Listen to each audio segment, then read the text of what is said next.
Hello, everybody, and thanks for attending the August meeting of the Massillon Local History and Genealogy Society. This month's meeting is on historic Massillon churches.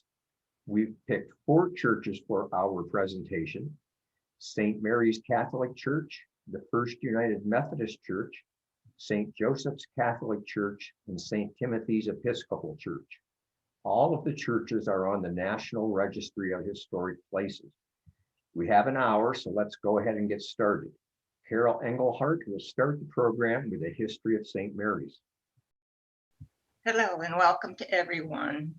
I would like to start off by reading a short excerpt from a June 28, 1889 article from the Massillon Daily Independent regarding St. Mary's Church.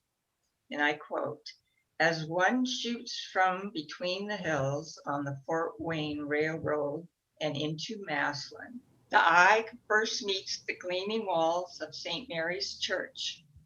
The massive pile, whose very simplicity gives it grandeur, is always seen and always remembered, and as a bit of pure architecture, undebased by the trivial ornamentation so characteristic of American buildings, it is a pride of the whole city," unquote. These words were written and still hold true today, 132 years later. It was only 13 years after the city of Massillon was laid out as a village in the winter of 1825-1826 that a small group of newly immigrated German and Irish Catholic settlers founded the parish of the Catholic Church of St. Mary, Mother of God, as a mission of St. John's in Canton. The first warranty deed in payment of $400 for an acre of land on the northeast corner of Cherry Road and Mill Street, now First Street Northeast, was on March 11, 1839. However, until St. Mary's people were able to build their first little 40-foot by 70-foot stone church on this acre of land 3 years later, in 1842, services of St. Mary's Mission, as it was called then, were conducted in the private homes of parishioners. A Father Matthias Wers, who was in residence at St. John the Baptist Catholic Church in Canton, was appointed to carry on the work of the new organization. It wasn't until 6 years later, until in 1848, a Father Philip Foley was appointed as the first resident pastor. Unfortunately, he could not speak German, so he was assisted by 2 German-speaking priests who were also from Canton, a Father John Lohr and a Father John Jacomet. 1 year later, in 1849, the first school was started in the church basement. Sadly, only a decade later, an arson fire nearly destroyed this first little church in 1852.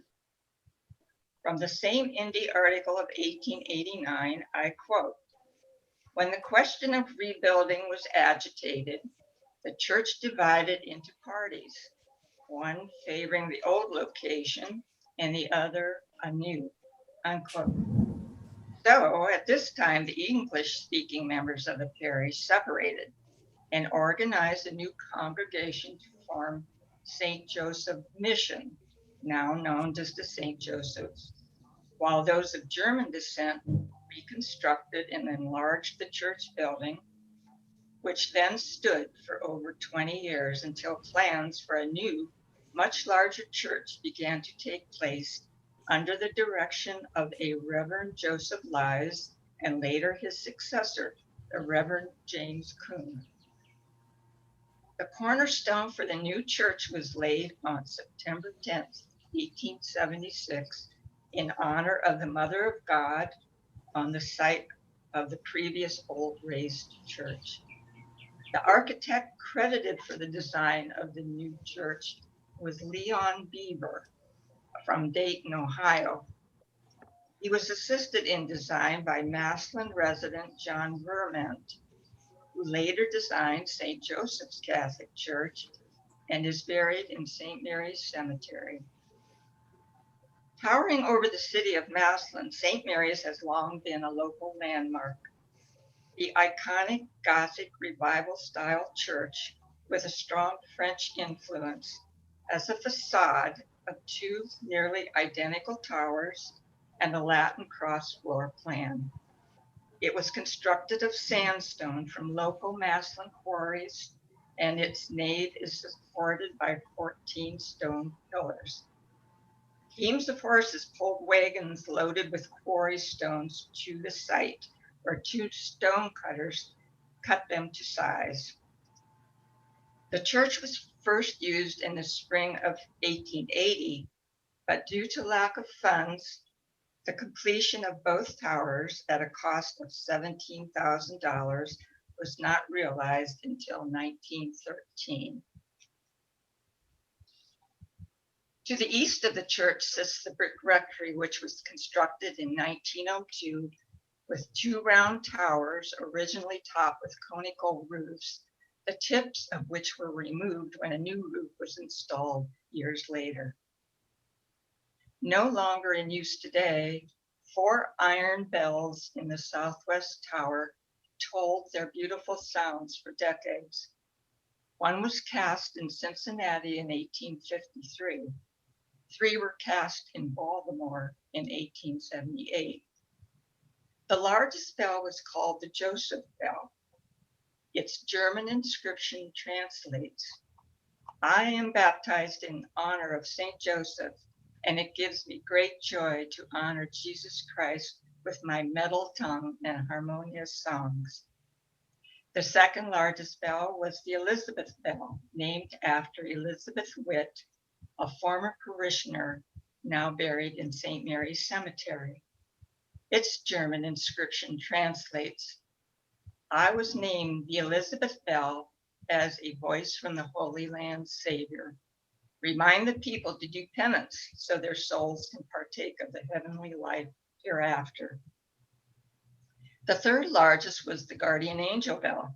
Its German inscription translates, "I am united with my sisters in honor of Jesus, Savior of the world, and to honor Mary, his Virgin Mother. No one can show greater love."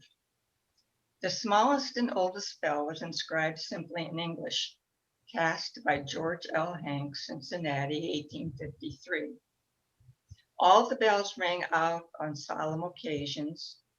The angel bell marked the daily masses in the Angelus. The Cincinnati bell tolled for the dead. St. Mary's has many other wonderful architectural details. Between the towers and presiding over the south facade are the Virgin and Child illuminated at night. At the base of the towers, the apostles Peter and Paul stand guard. Seen both outside above the entry archways and inside behind the choir loft is the beautiful rose window measuring 24 feet in diameter, a Gothic form which sheds its colorful light and warmth. I'd like to take this time to show you some pictures of some of this is a picture of move this down a little. An early picture of St. Mary's Church and School. I hope you can see this. We need to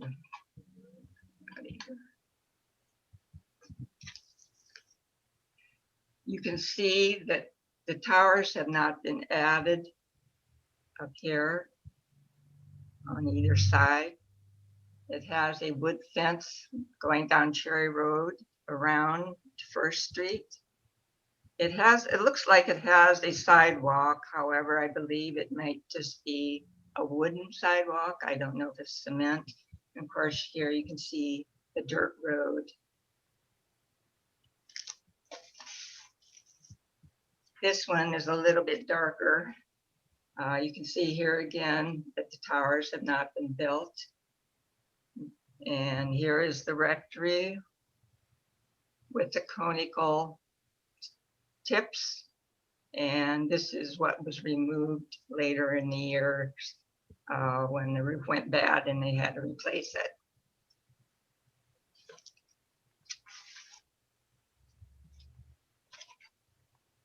Here's the picture with the towers built and spires.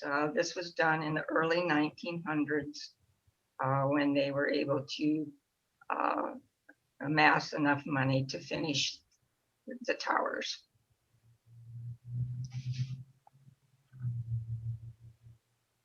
Here you see the beautiful rose window. It is 24 feet in diameter. The openings are all done in stained glass.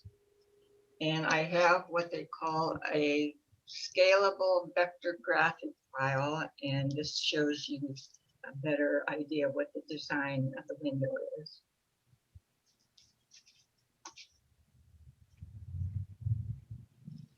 This picture is a little blurry, but I would like you to try and see the ornate work, statues that were behind the altar in the early years of the church. They were removed when they became deteriorated. And here's another one that's a little blurry, but you can once again see all the statues above the altar. This is just an interesting picture of parishioners leaving the church service. Looks like it could be early 1900s.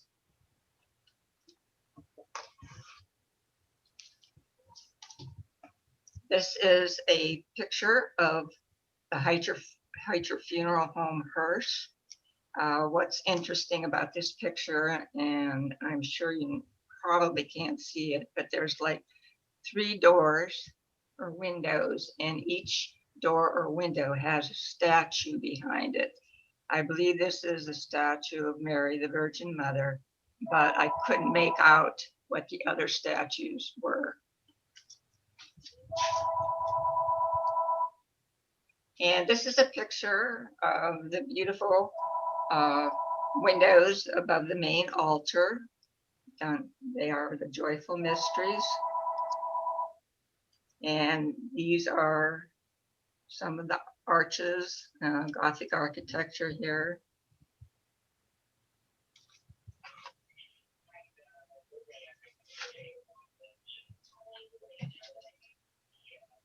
On a beautiful sunny day on August 4th, 2015, tragedy struck the 139-year-old St. Mary's Church.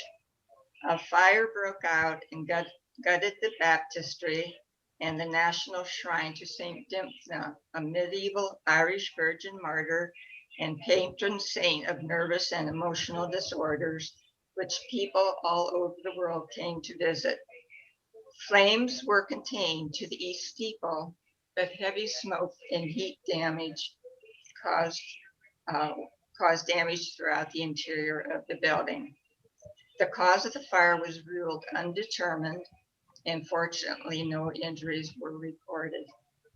St. Mary's Church neighbors, St. Paul's, graciously opened their doors to help with the church services, weddings, and funerals during the 16-month renovation until St. Mary's building was reopened and the first Mass was held on Christmas Eve, 2016.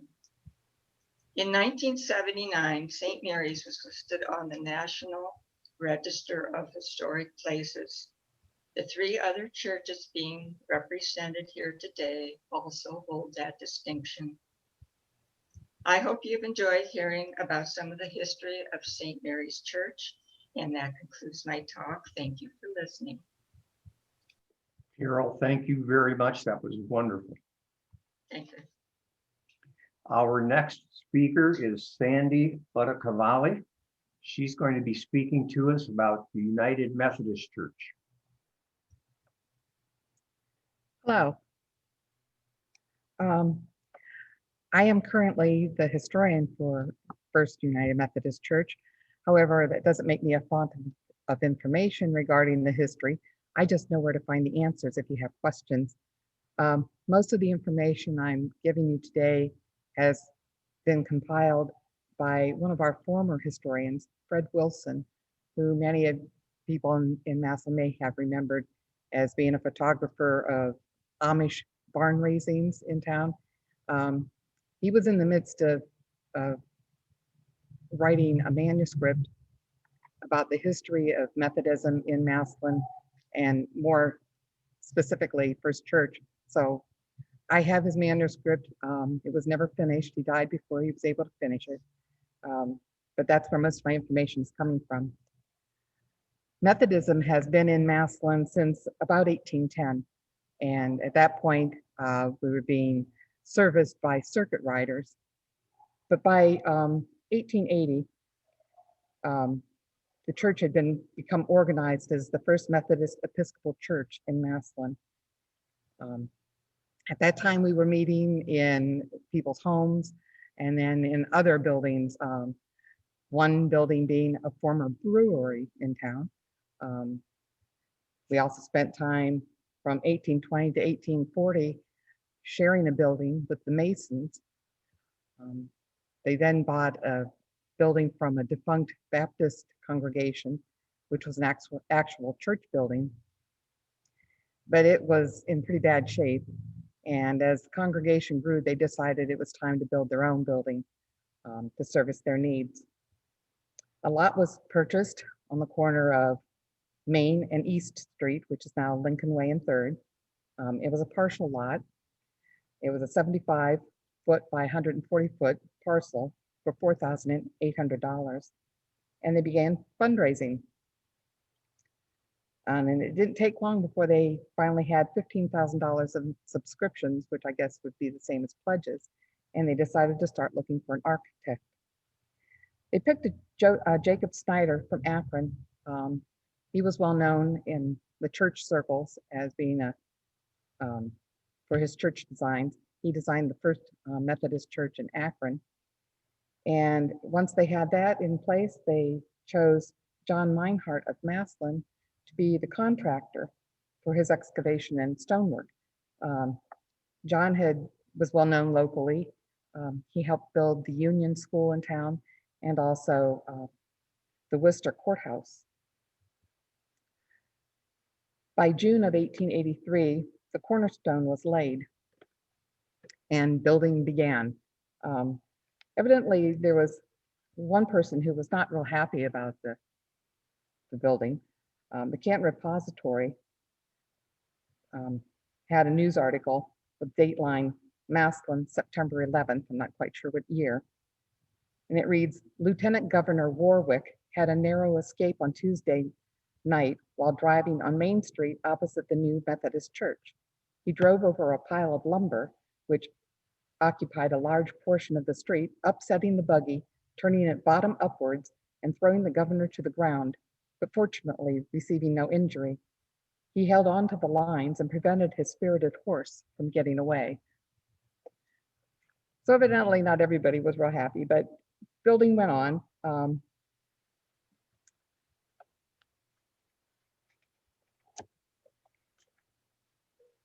By June of 1883, the cornerstone was laid.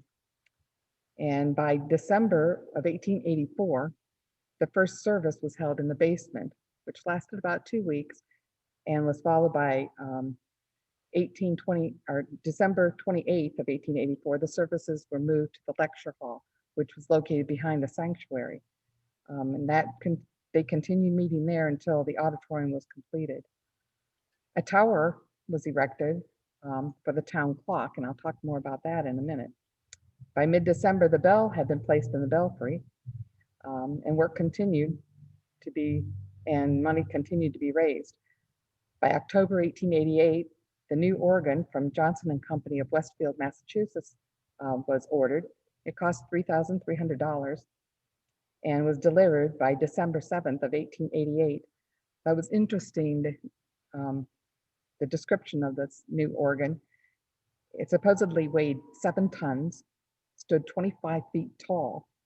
The case was finished in cherry wood, and it contained 1,299 pipes. But finally, by Sunday, the first January 27th, 1889, the building was complete. And the description reads as such: the edifice is of red brick with stone-capped buttresses, beautiful and ornate stone-trimmed stained glass windows, all set on a stone foundation. On the west side of the front rises a slender minaret tower, symbolic of the Muslim mosque, calling people to prayer. This beautiful and well-planned house of worship is to be dedicated this day. An all-day rain does not dampen the attendance for activities of the morning and evening services. It was almost 5 years from the laying of the cornerstone to the finished building, representing the labors of its people, earning the funds, dinner by dinner, bazaar by bazaar, and mite box by mite box, to raise $49,950.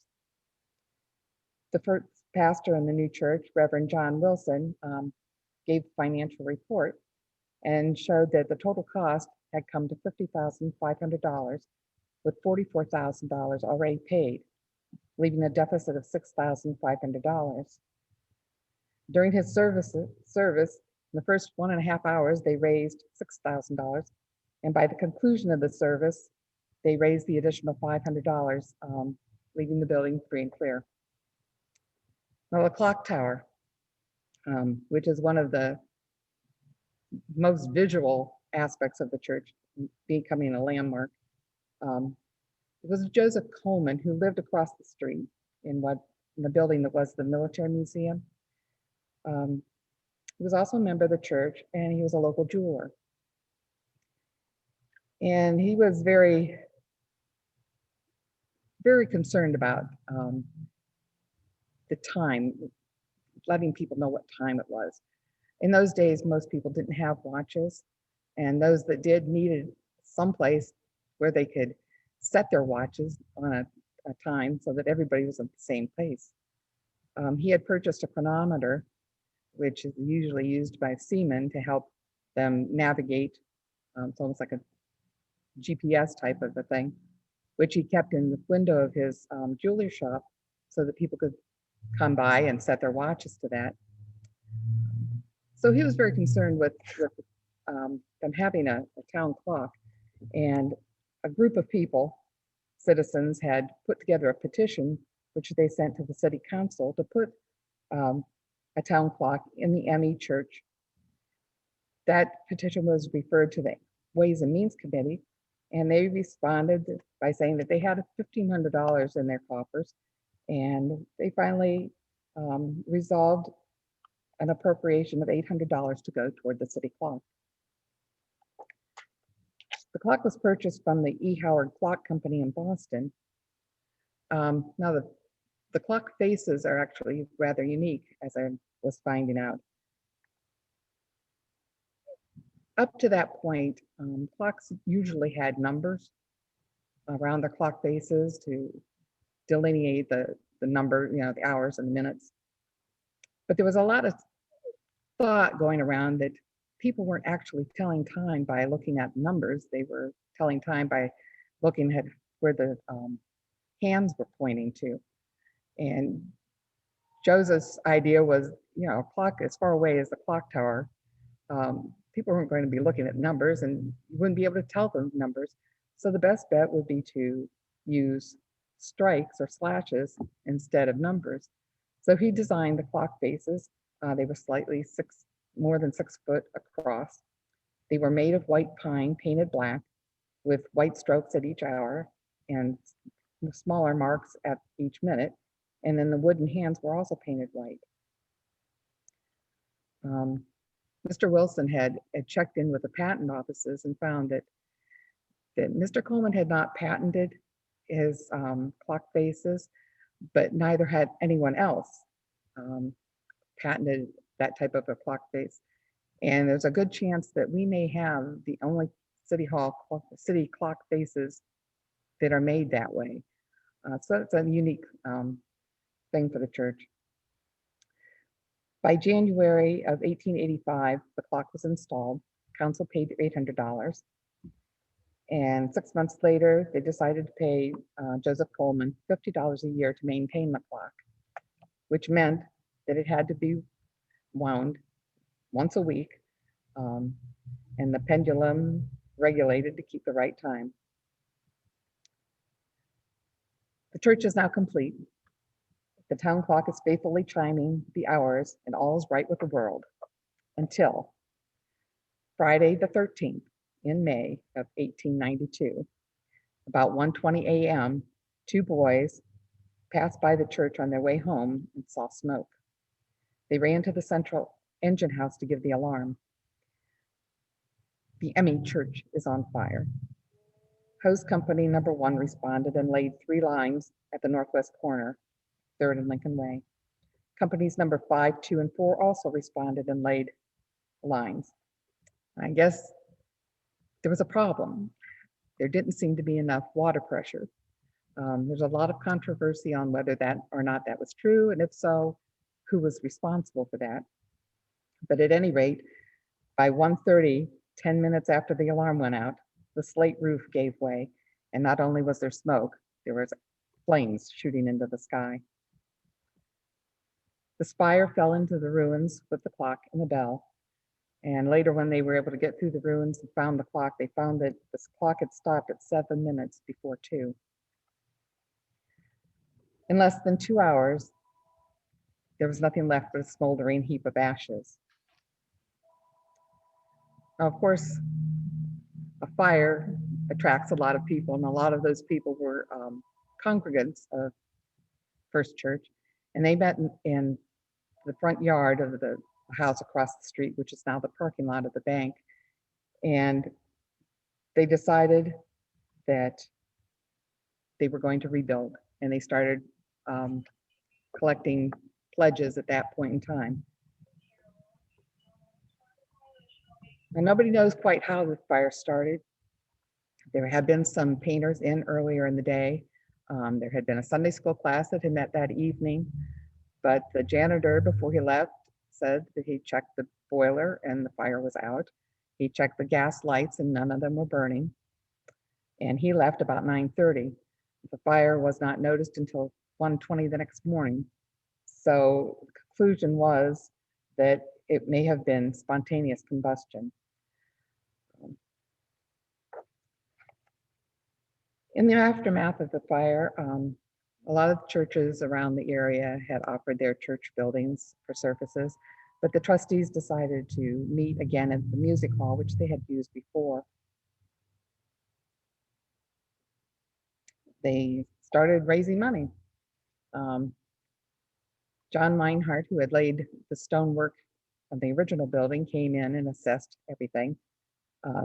The walls had to go, but he thought the foundation looked sound and could be used again, which was savings immediately of $8,000 for the church. The insurance adjusters came in, and the church had only been insured for $28,000 for whatever reason. It didn't seem like a lot, but they ended up receiving $10,000 when it was all said and done that went into the church building fund. They searched for a new architect and found one in Beaver, Pennsylvania, James P. Bailey. And then they hired a new contractor, Philip and Walker, out of Cleveland, and they were engaged to rebuild the church for a cost of $48,000. 4 months after the fire, they were starting to rebuild. By May 13th, 1883, 1 year after the fire, the new cornerstone was laid. And 1 year after the start of the building, the church was nearly complete. And they expected to resume services by the end of October. By September that year, the new bell arrived. It was forged in the Buckeye Bell Foundry in Cincinnati. And by October 21st of 1893, the tower was complete, the bell was hung, and they were ready for the new town clock. Now, the cost of the original clock had been $1,300. The city had paid $800, and the rest had been paid by citizen pledges. Well, at this point, city council could not decide what they wanted to do. Several meetings were held with no decision being made. Finally, the Board of Trade donated $500 toward the new clock, but still the council couldn't decide what they wanted to do.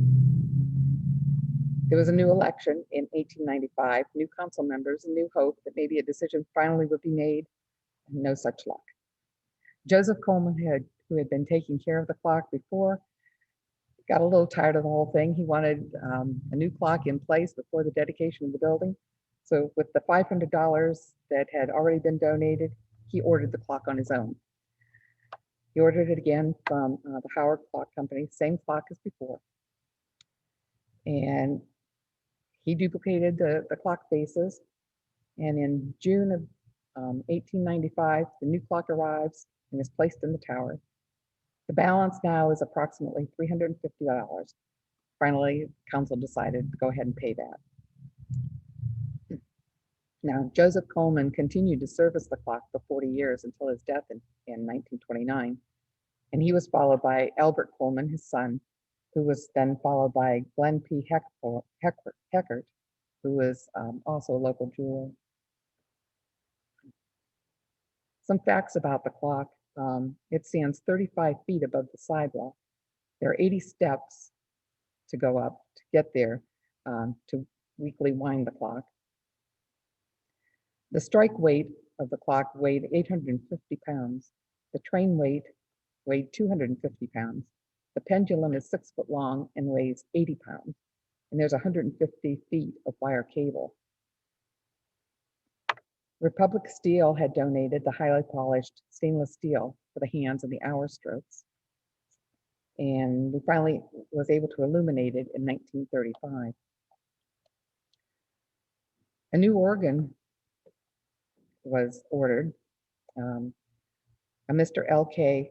McClymans from New York had donated $5,000 for a memorial organ in memory of his mother, Elizabeth McClymans. And it was ordered from the George Jardine Company of New York. And this particular organ had 1,676 pipes, quite a few more than the first organ.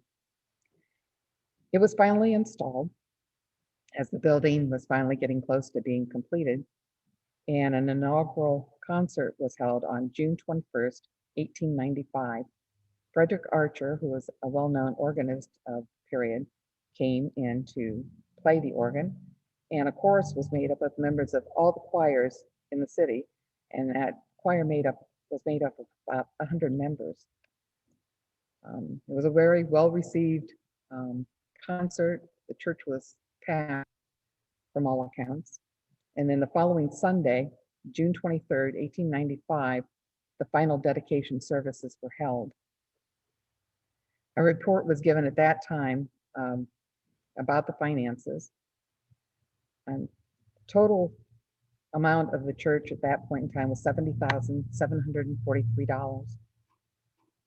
The amount that had already been paid was $57,677, leaving a balance of $13,065. Well, by the end of that service, $14,000 in subscriptions had been raised, and the building was now debt-free.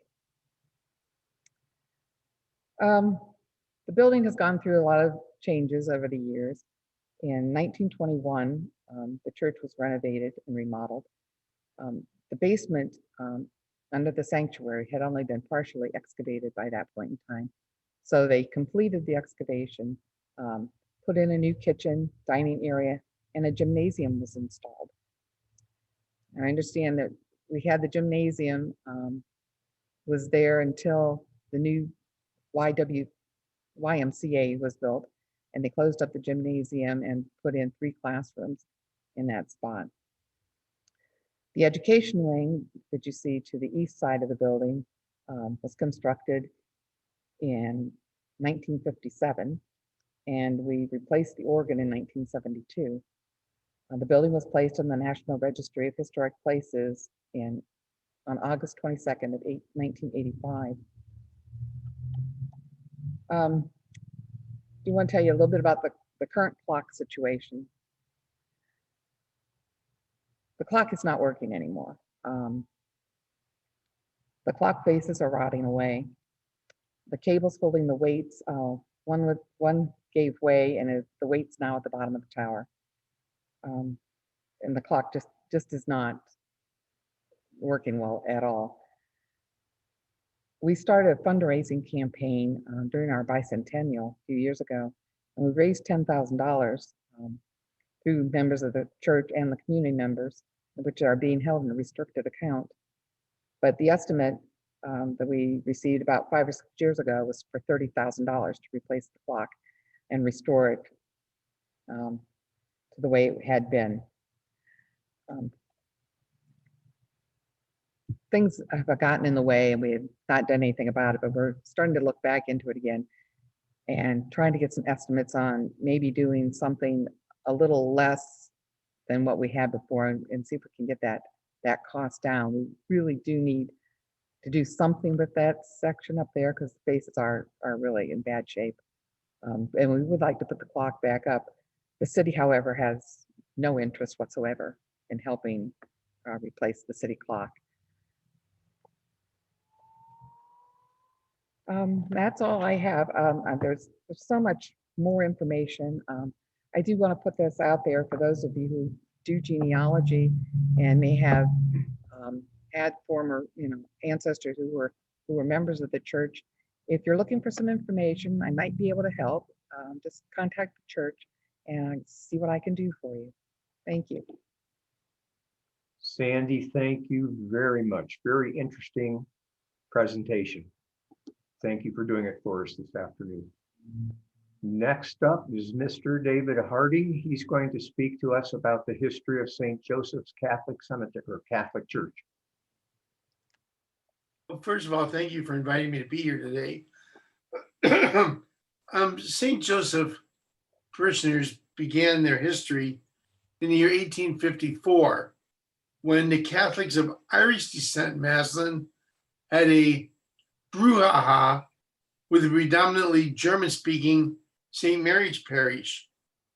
And after St. Mary's burnt in 1852, Bishop Rapé, the founder of the Diocese of Youngstown, of Cleveland, was petitioned to form a new parish that would serve the English-speaking people of Massillon.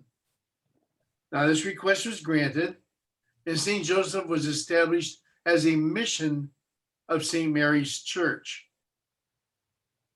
As the church structure of St. Mary's was being rebuilt, the English congregation began to worship at a public hall known as the Stone Block, the Crone Building, which still stands today at the corner of Erie and Tremont. And you can easily drive by to see it. Excuse me. The facilities proved to be inadequate, and in the year 1853, Father Molam purchased 3 lots on South Street. In 1853-54, a church was built on these purchased lots, which was now known as the site of the old school building, if you remember the old school building at all. The building cost the community about $4,000. Bishop Rapé dedicated the church in the spring of 1854 and placed it under the patronage of St. Joseph. Bishop Rapé continued his activity by appointing Father Henry Thiel in 1863 as the first resident pastor. Unfortunately, he served only a year. In 1865, Father George Barriott was appointed pastor, and this began a growth period and a prosperity period unknown before that. Under his pastorate, a school was opened and teachers were hired, and things began to look much rosier for this new parish.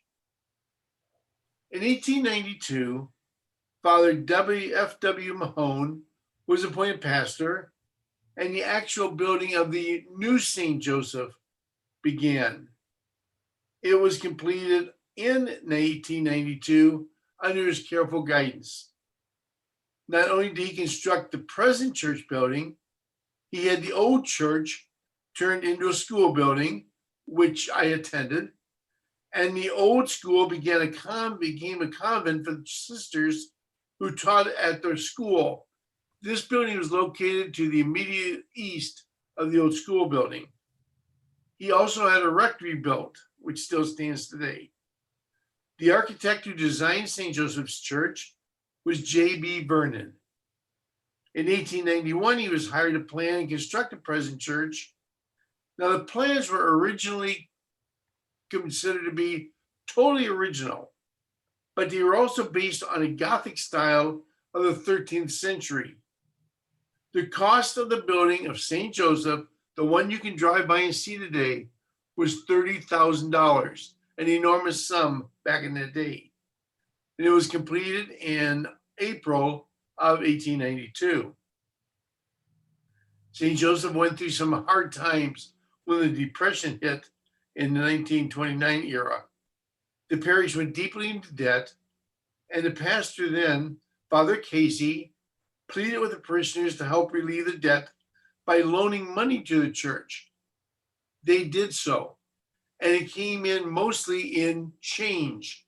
Kids, grandparents, whomever donated change. Hardly was there a dollar bill, and rarer even was a $5 bill. Fortunately, all the debts were paid, and he was able to build and add to the parish rectory some new rooms and some additions, and it stands. You go by and you can see it also today. In 1943, the church became part of the new Youngstown Diocese under Bishop James McFadden. Now, one of the most famous pastors, some of you might remember the name, was Father James Pepper, who was appointed pastor in 1944, and he remained until 1971. In 1981, Father John Netwick was appointed pastor, during whose time extensive renovations of the church sanctuary took place, which brought it more in line with the reforms of Vatican II. And if you remember, Vatican II made the masses into English. The priest, pastor, whoever stood facing the people. The communion rails were removed, and a lot of different changes took place within the interior of the church and all throughout the entire worship service. The sanctuary was extended into the body of the church, and a new altar was built with carved figures placed in it. In cooperation with the St. Vincent de Paul Society, a soup kitchen was established, which still serves meals every Monday, sometimes up to 300 people. And I think that's an outstanding feat. In 1985, after about 100 years in existence, St. Joseph's School was closed as the enrollment was low and growing lower, and the parish debt made it impossible to keep the school running.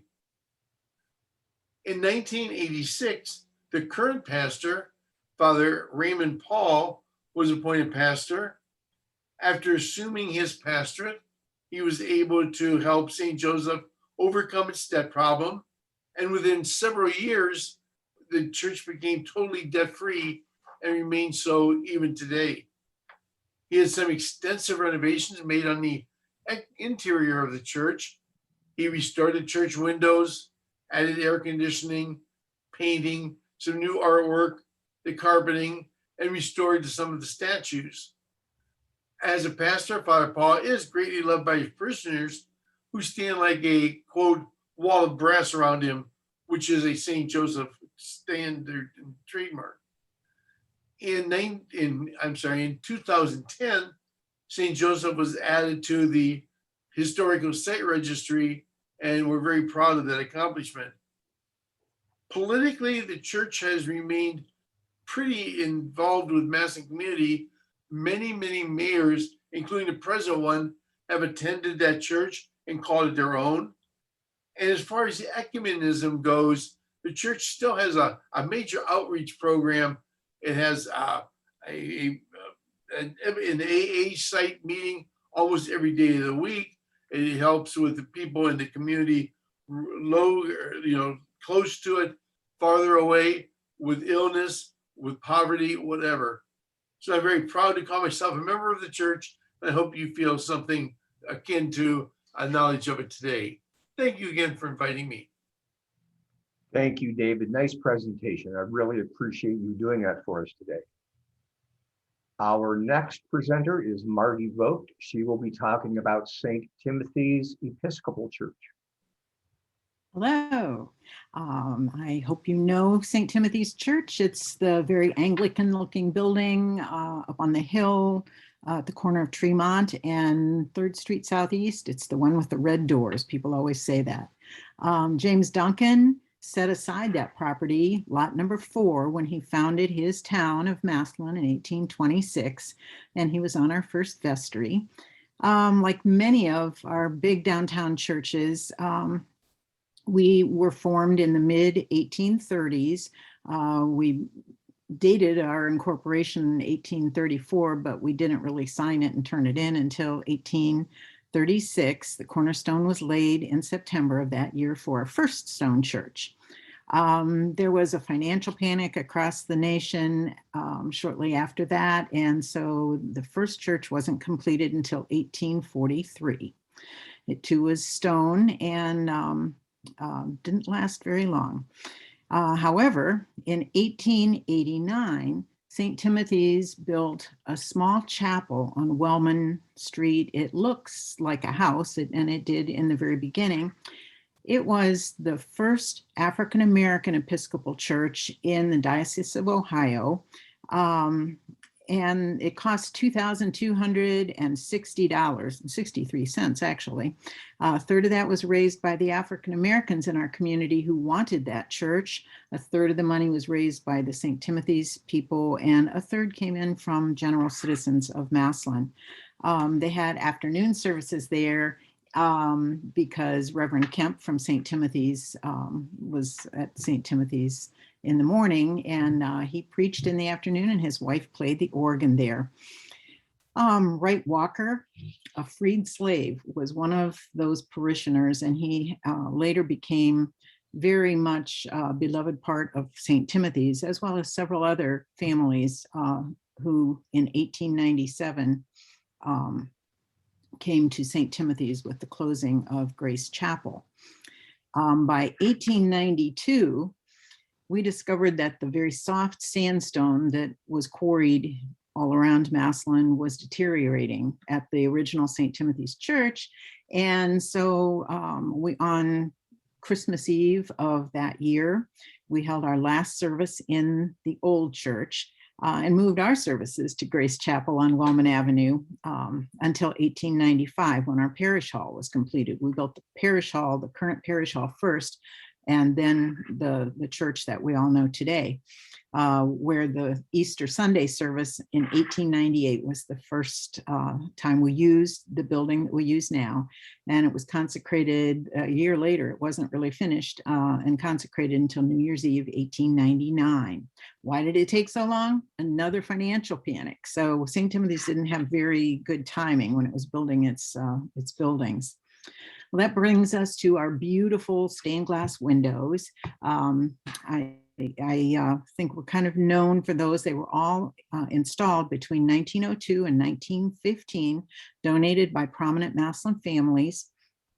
The huge windows on the east and west of the building were possibly designed by Mr. Lafarge in New York City. He actually designed the opalescent formula. He created that, the one that Louis Tiffany is famous for, but we can't verify that, but we're pretty sure. And we also have 3 Tiffany windows. 1 or 2 of them are signed, and we're very proud of those. And we have then 3 other beautiful stained glass windows on the sides of the church.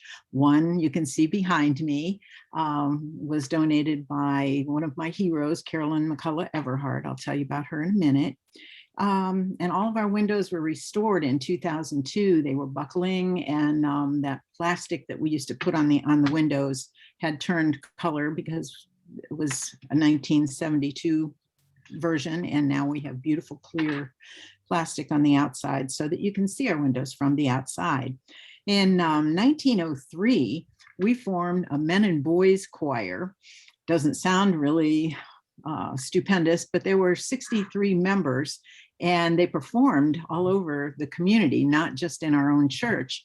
I think the most interesting thing about that is that it lasted for more than a half century, and boys from all over the community, not just St. Timothy's Church, participated. They were mercenaries. They were paid 5 cents for each practice and 10 cents for each performance each time they behaved. They didn't get the money unless they behaved.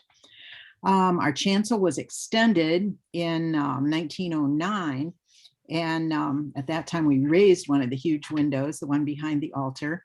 And I think it's very interesting that Wright Walker, the freed slave, who was a part of the Grace Chapel congregation, donated the choir pews that we still use today in that extended part of the building. And also, Sandy mentioned that Mr. McClymonds of New York City donated their organ, and it happens that his niece donated the organ that we replaced, that we used at that time in 1909. In 1919, we formed a Boy Scout troop at St. Timothy's. It was the first Boy Scout troop in Massillon, and shortly thereafter, we formed the first Girl Scout troop in Massillon.